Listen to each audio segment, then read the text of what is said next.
The Berea Baptist Voice. Here's your host.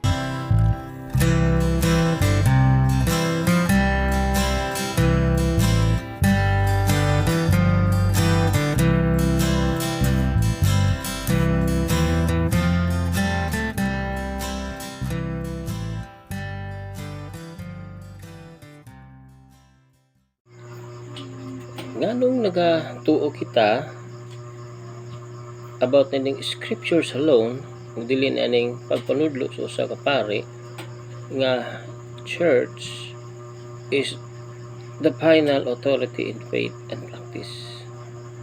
Okay, so let's find out paigsunan ko sa balaan nga kasulatan usab kung sa gyud di ay. Okay, now at mabasa din ha sa 2 Timothy chapter 3 verse 16. Igalag igsuon, matud pa, all scripture is given by inspiration of God and is profitable for doctrine, for reproof, for correction, for instruction in righteousness, that the man of God may be perfect, thoroughly furnished unto all good works. Ang tibuok kasulatan gituga sa Dios ug may dakong kapuslanan sa pagpanudlo, sa pagpanulid, sa pagpamadlong, sa pagmatuto, sa pagkamatarong, aron ang tao sa Dios mamahingpit sa tanang maayong gibuhaton, thoroughly perfect, meaning to be mature, not sinless perfection. Na kung wala ang pulong sa Ginoo, may igsunan ko, walay matuod nga pagtudlo, walay tinuod nga instructions na pagmatutuos, pagkamatarong o pagbadlong kung unsay angayan. Galag isuon. Now, ang gisulti ning all scripture is given by inspiration. The word inspiration nagpunting kana may igsunan ko sa Greek nga kininhawa sa Dios, meaning it is a direct words out from the mouth of God. Now, gani may igsunan ko ang usa ka tawo wala ang Biblia, dili siya makatuo. Labi na diha kang Ginoong Kristo may igsunan ko. O bitaw nga importante ang Biblia ug mauna ang nahitabo kang Timothy. Kung imong atrason og basa kining 2 Timothy chapter 3 from verse 15 ingon pa ni Apostol Pablo kang Timothy sa iyang pagsulat niani 2 Timothy 3:15, and that from a child thou hast known the holy scriptures, you see, which are able to make thee wise unto salvation through faith which is in Christ Jesus. Scriptures is able to make thee wise unto salvation through faith in the Lord Jesus Christ. If you don't have the scriptures, you cannot be wise. You cannot be wise in your faith and your salvation through our Lord and Savior Jesus Christ. Mabitaw nga ningon maigsunan ko in Romans chapter 10 verse 17, faith cometh by hearing, and hearing by the word of God. Ang tuod ang mag-aabot pinaagis madungog og kini madungog pinaagis sa mga pulong sa Dios. Kaya kung wala ang pulong sa Dios, wala kay pagtuo, matuod nga pagtuo. So wala ang naingon nga ang faith nagaabot pinaagis sa simbahan. Grabe kadako na nga sayop may igsunan ko. Muna ang wala pagkasayod may igsunan ko sa kasulatan. Nag-ingon sa Ginoong Kristo no, Mateo 22:22 verse 29. Jesus answered and said unto them, ye do err, not knowing the scriptures nor the power of God. Nangasayop kamo, wa mo mahibalo sa Dios. Nangasayop kamo sa kasulatan, wa kamo mahibalo sa gahom sa Dios. Ignorante ka sa kasulatan, parte makaluluoyan nimo. Kung bitang hitabo may igsunan ko, nga daghan ang in 1200s, 11th and 13th century gisunog ng Biblia may igsunan ko. Sa Romano Katoliko kay na may daghan ang nahimong nahibalo na sa matuoran ug sila gusto nila pabiling ignorante ang tao. Gusto nila permitting masayop. Ayaw gid taon may igsunan ko. Okay? Kung ang pamaagi may igsunan ko sa mga apostoles dili ingon ana. Gani si Apostol Pablo sa iyang pagpanudlo, ang iyang pagpanudlo may igsunan ko nga dili gyud ka angay malapas unsay na isulat. Okay? Meaning ang final authority of our faith and in practice is the Bible. May igsunan ko is the scripture. Gani faith cometh by hearing by the word of God. Therefore it is very clear may igsunan ko the word of God is the final authority that gives us faith sa atong Ginoong Kristo. That gives us faith may igsunan ko to our Lord and Savior Jesus Christ. Okay. Now, ingon pa ni Apostle Paul in 1 Corinthians chapter 4 verse 6. And these things, brethren, I have figured, transferred to myself and to Apollos for your sakes, that ye might learn not to think of men above which is written, that no one of you be puffed up for one against another. Makaton kita kang Apostol Pablo sa mga apostolos ug ang Apollos sa pagkinabuhi nga dili mahilapas sa nasulat. Muna sila may igsunan ko. Mulapas ka sa nasulat, may igsunan ko, ayaw na gito, may igsunan ko. Now, ang ilhamang kong pagmamaagi nga, ang simbahan daw may nampugna daw sa Bible. Gani na debate may igsunan, labihan yung pildihan na ito Katoliko may igsunan ko. Gani, may mga tanaw may igsunan ko, wala pa ng simbahan may igsunan ko, nag-existar na ang mga pulong sa Ginoo. Kay ang pulong sa Ginoo unang-una gikabilin man kini, gikahatag kini una sa nasod sa Israel, no? Ingon din himay in Romans chapter 3. In Romans chapter 3 matod pa ni Apostol Pablo may igsunan ko. Ingon siya verse 2. Okay, verse 1 sunan ako basa. What advantage then hath the Jew? Okay, verse 1 akong gusto nagbasa. Or what profit is there of circumcision? Much every way, chiefly because that unto them were committed the oracles of God. Ang oracle sa mga pulong sa Ginoo, ang mga gikabilin nga kanila. Ang mga tulumanon, ingon pa migsunan ko, ang mga balaod, ang covenant that is also in Romans chapter 9 verse 4, ikabilin sa Israelinon. Wala pa iglesia na tukod niya ito, may igsunan ko. Pero mano Katoliko niya ito. Gani, kanang ilang gidungag ng mga Bible, mismo ang Bible nagsulti nga kanang Tobit, Sirach, Sabana, Bill and the Dragon, o kanang Maccabees. Although ang Maccabees, may igsunan ko, pilita mo base na sa history. Uli na mga inspired.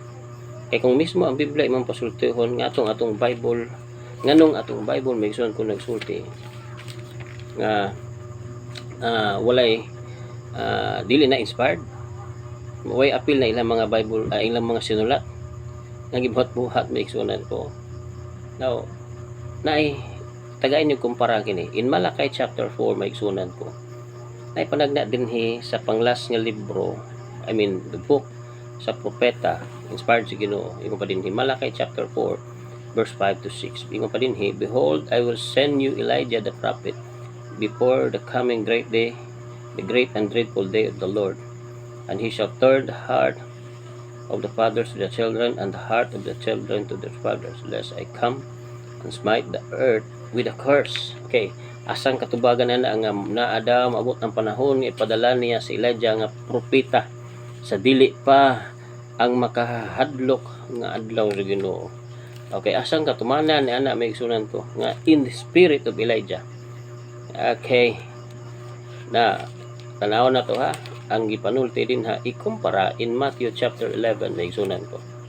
In Matthew chapter 11, ingon pa ito Ginoong Kristo, mismo nga ito Ginoong Kristo pinanudlo ni ane. Ingon pa siya, verily I say unto you, among them that are born of women that hath not risen a greater than John the Baptist, notwithstanding that his least in the kingdom of heaven is greater than he. Nawa pa rin mulabaw, may igsunan ko sa tanang ipanganak o babae kaysa kang Juan nga Bautista. Gawas lamang kaniya, no, nga pinakaubos daw diha siging harian sa langit. meaning si Ginoong Kristo ni ang nagpaubos pag ay maigsunan ko. Now verse 12, and from the days of John the Baptist until now, the kingdom of heaven suffereth violence, and violence take it by force. Kini verse 13. Punto na to is in verse 13. For all the prophets and the law prophesied until John. You see? Di man iragod. Ang tanan daw mga propeta ug ang kasuguan nagtudlo lamang hangtod sa panahon ni John the Baptist. Meaning, all the inspired writings coming from God, mga propesya, mga inspirado nga tao, nagpanagna, kutob lamang, prophesied until John. Now, asa man na nahitabo maigsunan ko, the last book of Malakay, Prophet Malakay, nga si Elijah, behold, I will send you Elijah the prophet. Now, in verse 14, si John the Baptist, gipunti nga, in verse 14, itong Ginoong Kristo in Matthew 11:14, and if you will receive it, this is Elias. In other words, Elijah, which was to come. You see? Sa ito pa, naigap. The last book of the Old Testament is Malakay nga ang panglas nga giprophesied si John the Baptist in the spirit of Elijah. And in the book of Matthew inspired, Jesus Christ nagsulti nga, this is Elias. This is Elijah. Pagsunan, you see? So, ang mga libro ng sinulat nga pagkahuman sa Malakay ay natuloy ninyo din na expired. Okay? Bitaw na itong debate, may igsunan ko no, sa pastor, sa baptist, o sa katoliko. Pertig yung pildiha pildiha sa katoliko, may igsunan ko. Okay, gusto gid ka ito. Atong pastor sa baptist. So, dili man sa pag-ingog pabang baptist po, pero tinuod lang, wala pa manggod ang katoliko na namanggod ng Bible. Okay?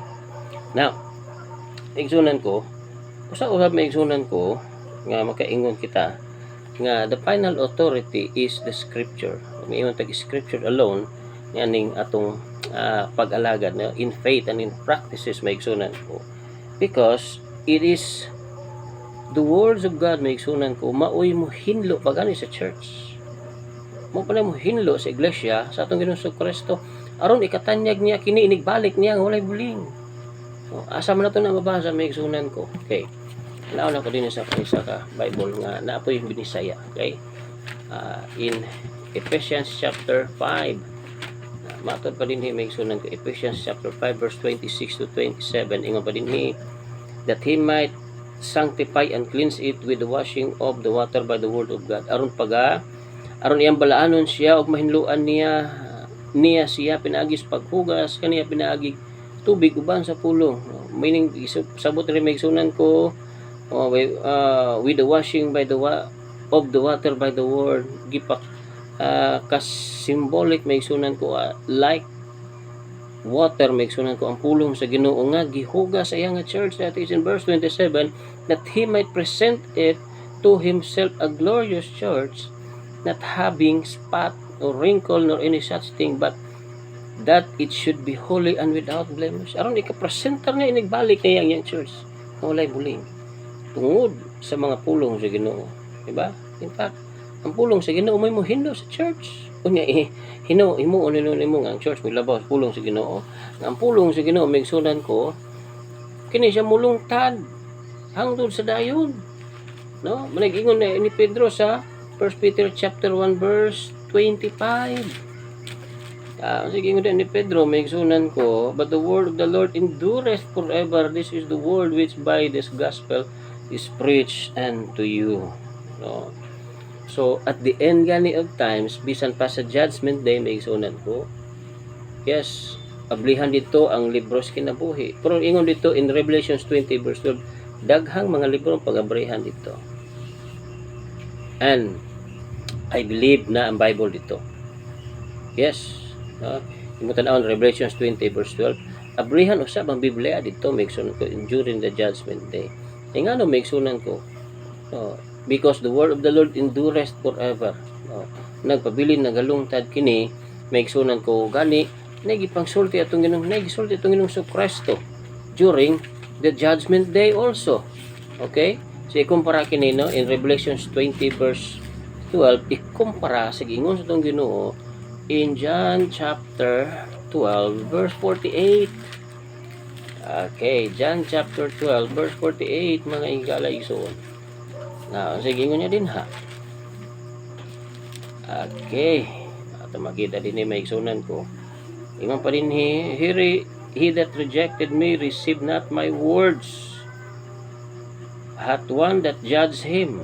The word that I have spoken, the same shall judge him in the last day. Okay? Ang magasalikoy kanako ug dili magdawat sa akong mga sulti, siya dunay maghuhukom ang pulong akong gisulti mauunya ang magahukom kaniya sa kulang mga adlaw. You see? O gablihan ni dito ang Biblia gani during the judgment day may isunan ko nga mga tao gani muto ni ana nga the final authority is the church pagka makaluluoy you do it mga isunan ko. Now, in a judgment day mga igsuon una nga ang tao kinahanglan jud kita mobasa sa pulong sa Ginoo diha kita magabase may igsuonan ko no kaya kay kana ang pulong sa Ginoo nagapataas ang Ginoong Kristo gani ang nagsulat ka na mahitungod kang Ginoong Kristo may igsuonan ko tanan una gusto ka may kabulhanan sa imong kinabuhi pag-alagad sa Ginoo tuoy ang nasulat sa Biblia no last verse ingon pa in Revelation chapter 1 verse 3 ingon pa din blessed is he that read it and that hear the words of this prophecy and keep those things which are written therein for the time is at hand. Bulahan ang tao nga ngadto sa kapunungan magabasa sa pulong sa propesya o bulahan na magapatalingog ug magatuman sa nasulat niini kang panahon hadul na. So dili ka bulahan nimo sa likay ang Biblia. Una basa gyud ka sa Biblia tuhi ang mga pulong sa Dios. No. O bitaw mga biriyan. Wa din sila dayon mutuo sa gisulti kanila unless nga ilahang nabasa sa kasulatan. Be a biriyan may sulat. God bless.